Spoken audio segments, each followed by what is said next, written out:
guys, it's girl Maya here from Iman Designs, and I'm back with another video. This is part 2 of how I draw. If you didn't see part 1, go back, go watch it, and then come back here to watch part 2 so you guys can follow along. So let's get straight into it. Hey guys, so this is where we had left off. We had done the skin, the shadows, the hair. We erased the holes for the hair so you can see the separations of the braids. So now we can get into a little bit more in depth of the face. So let's again here click create a new layer. Let's double click here to name this. I like to call this like face or eyes, but let's just say face. Have that there. And now let's turn on the background image, turn off her skin, shadows, all that. Turn it all off so we could really just focus on her eyes. So now we can press the zoom in button or on your keyboard command bracket to zoom in. So let's start with this one first eye here. Let's click P for pen tool and we can start outlining.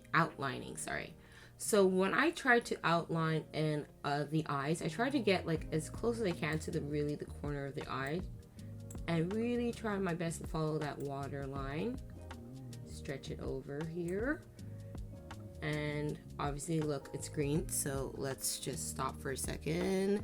You press escape and V to go back to your mouse. Click that. Let's make this 1.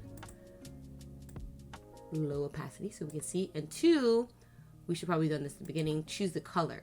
So her eye color, I never usually go like pure white because it looks a little scary at the end, but here this I find looks too gray. So we can double click on the color picker, bring this up, and let's just make it a little brighter but not too white. I think that's okay.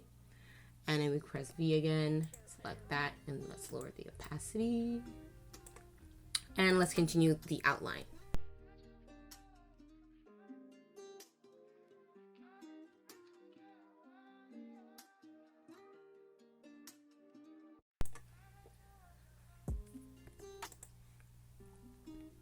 And now let's do the iris part. So I go here to the shape tool.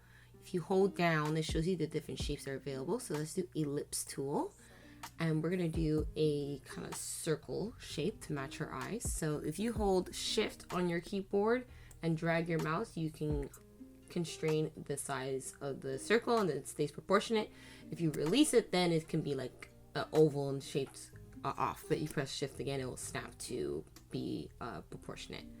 So let's do that. This is too big, so let's use arrow, shift again. You can shrink it a little bit and press V, and let's try to line this up so that it fits nicely.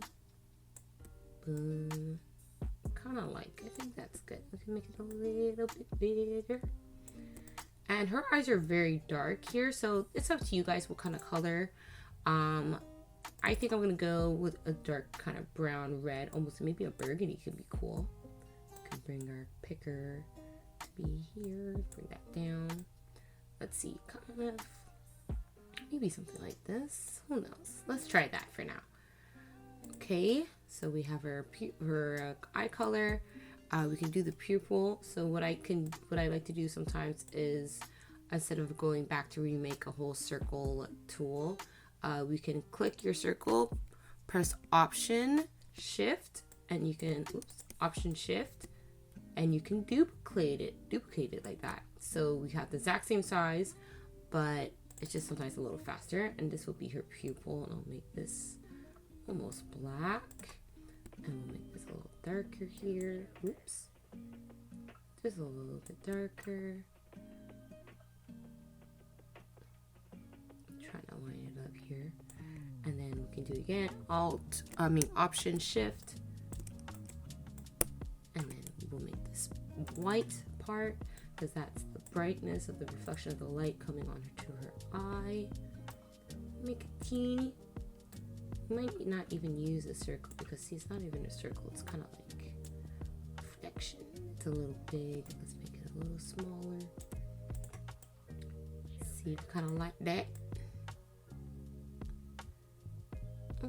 let's see, we can go with that for now, something like this. Okay, so now we can go back, select the eye, the white part, bring that opacity up, and now it looks a little funny, right? Because it's overlapping. So this is where we can do a mask.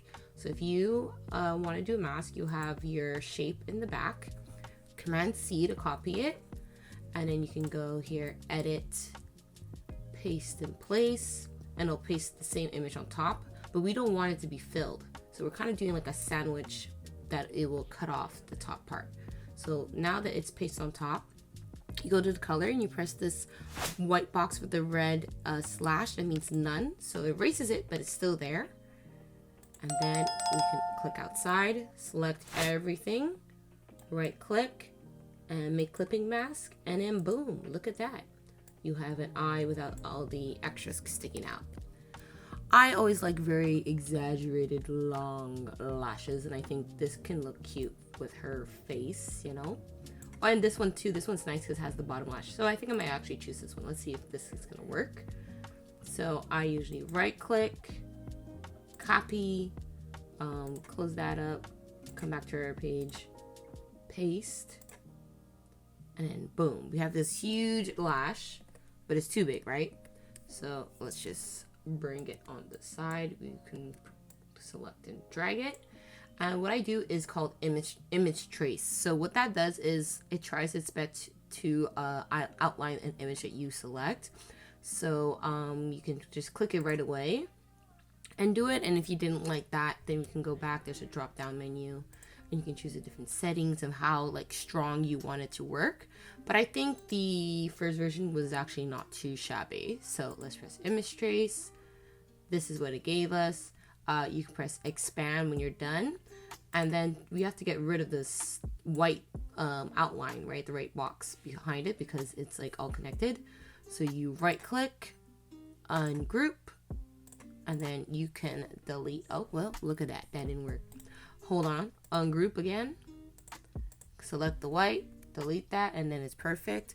But if you want to get rid of all the white in one shot, we can go back here. We can do the W. Oops. No, we can do the Y. You can do the Y key on your keyboard and select the white portion, and everything white in this layer will be selected, and you press delete, it'll delete it. But if you have other elements that are like white or close to that white, it could delete it. Like for example, it could have deleted our eye, but it's fine because it's caught the difference. So let's highlight this. Let's group it together. And we could shrink it on down, and let's start to bring it to her face. So let's press the space bar and use your mouse key. You can drag over, zoom, zoom, zoom, zoom. We can bring her eye up again, bring up the opacity so we can see, and we can try to line this up as close as we can. And you don't have to use the shift key here because it's like trying to make it fit. I don't usually use the shift key. I try my best to just squish it and manipulate it the best I can, whoops, so that it fits smoother, and sometimes it doesn't, so you have to do a little tweaking.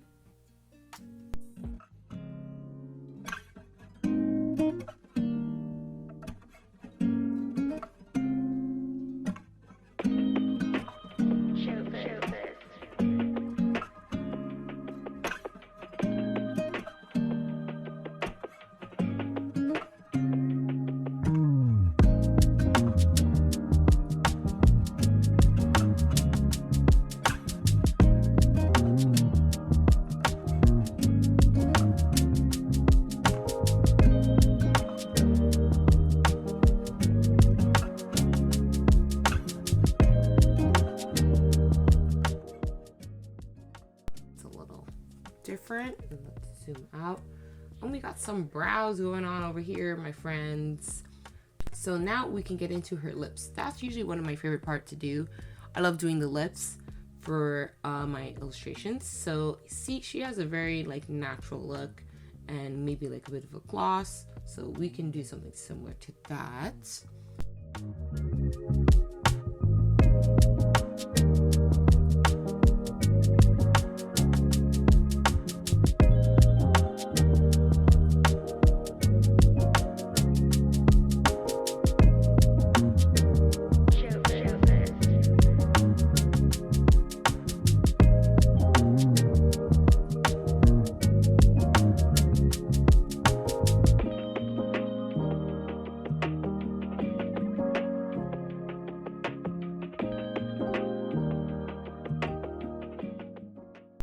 Boom. So we kind of got a little bit of the lip, got some eyes. I think I'm gonna darken these inner eye portions of her these shadows, like the tear duct area. So darken that up a bit so you can see it better. Okay guys, so I've done a little bit of the extra, like the little lines here, the little bit of definition, refining that and getting that in. I realized her hair was actually a dark green, not black, so I fixed that too. So now what we can do is start blending out these shadows, the big parts. So you guys let me know if you guys prefer her looking like this with the blotchy spots, or you think it would be nicer if you like them blurred. So let's blur them and see how that goes. So you can select effect, blur, Gaussian blur, and then play around. I always do this with the skin on. I think it's easier because you can see how it looks on her skin. Increase it if you want to really put it out like that. It kind of gets into a square, but like really blow it out. Press OK, and if it's too bright for you, you can always lower the opacity and play with that. So that's what I'm gonna do. Add all that definition and play with adjusting that, and you guys let me know what you think.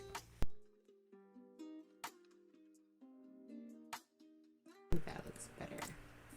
Okay guys, so I think it looks good blurred out. Oh, I forgot a little piece here.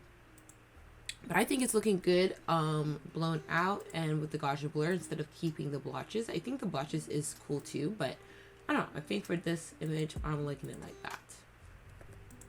Cool. So guys, now we got this. She's really coming along. Last thing, one of the last things for us to do is doing the highlights in her hair and the little like flowers and stuff, and then her shirt. We'll see if we add a top or not. I'm not sure yet. Let's get going.